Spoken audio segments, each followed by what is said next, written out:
Everybody wants to get united. Like, what we gotta do is meet everybody on 149th Street at the bench. Welcome back to the bench. Today I'm going to teach you guys how to do an advanced technique in graffiti where you suggest letter structures. We're going to go over the pros and cons of this, things to look out for, that way you don't decimate your piece. But by the end of it, you should have a pretty good idea as to how this kind of thing works. And we're going to be doing this by checking out the amazing work from Nero. You'll find a link to him in the description down below, and while you're down there, pick up one of the many books we went ahead and published to make your life learning graffiti a lot easier. So check out this very first piece he's got right here. For anybody who can't read graffiti, here's letters. I felt this piece was a great place to start because he doesn't go over the top with suggesting letter structures here. In fact, he hardly does it at all. But he does one key thing that'll really help us to learn how to do this. So right here, he chops a little triangle out of the E and it segments the top half of the E from the bottom half of the E, detaching the two from one another. And as a result of this, he's missing letter structure. Doing something like this has drastically negative effects on letter structure. So we have to compensate for that. But before we get into all the fundamental influences and all that good stuff, let's look at the anatomy of what's happening here. If we notice, he's using just a variant structure E and then letter distorting the bottom section of it in order to create that triangular structure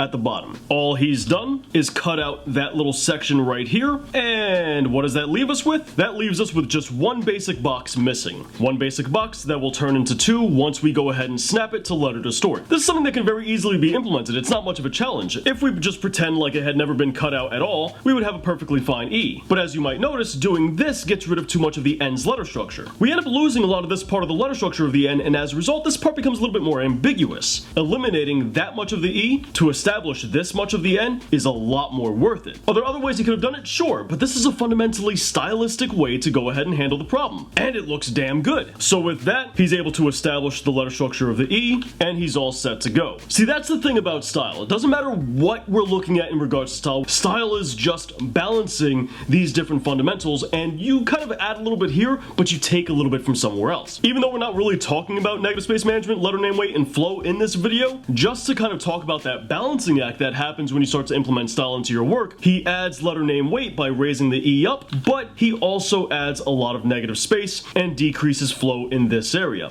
It's all a balancing act. You have to kind of balance these different fundamentals with one another. It's a give and take. And when you take one fundamental, you trade off another fundamental. And this is why, no matter the art form, really advanced artists will tend to agree that very simplistic work, being heavily stylized, is really difficult to do because you have less fundamentals to trade off. As to where wild styles are really easy because you can trade a lot of things and then hide it. And that's why I appreciate this piece right here from Nero, where he's got a pretty simplistic piece, but he's got a lot of letter distortions and suggested structure. So in other words, he doesn't have a lot of fundamentals to trade off, but he's got to make these very expensive trades, and I think he pulls it off beautifully, expertly even. So here you have the N, E, R, O, and for the suggested letters you have the E and the R being suggested as well. When you're dealing with suggesting letters, you really want to look at the base structure first. So now that we have the base structure in front of us, what is he deleting from this? Well, for the E, he's going ahead and getting rid of this right here, and for the R, he's getting rid of the top of the bowl. So now the question that needs to be answered is, how are we going to make up for that? How are we going to compensate for that loss of structure? Well, we have to rebuild that structure.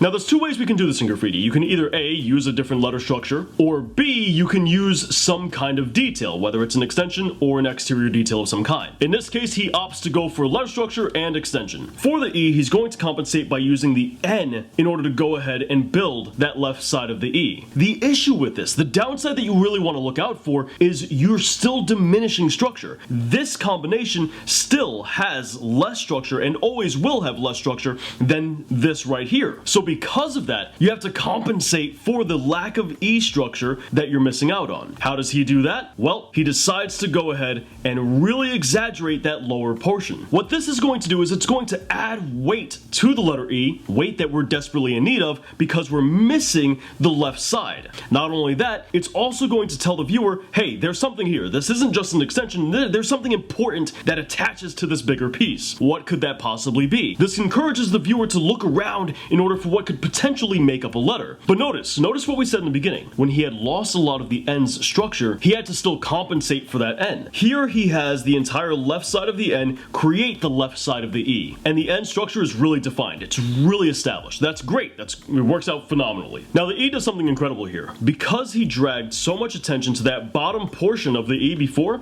our attention goes here. It's a pretty heavy portion of the letter. It's a pretty heavy portion of the name as a whole. So he takes the opportunity to do two things. He throws throws out a serif much the same way he did in the first piece in order to establish the back of the R, which shoots out right there. But he doesn't continue this line all the way up and then connect it up here. No, he stops the line prematurely in order to allow for an extension out this way. And that extension goes a long way in order to completely establish this entire portion of the R. And you'll have to forgive me, I actually this is my apologies. This should all be deleted because that extension builds not only the top portion, which we previously went ahead and said, it builds both of those pieces, the top and the front. So now the interesting thing here is the extension actually serves a pivotal role. You see, because details in every single art form are useless by nature. And in fine art, details get a little bit of a pass because details are oftentimes texture, and texture are one of the 7 elements of art, and the elements of art are by far the most important fundamentals, so they get a little bit of a slip there. But in graffiti, extensions are a detail, and extensions aren't texture,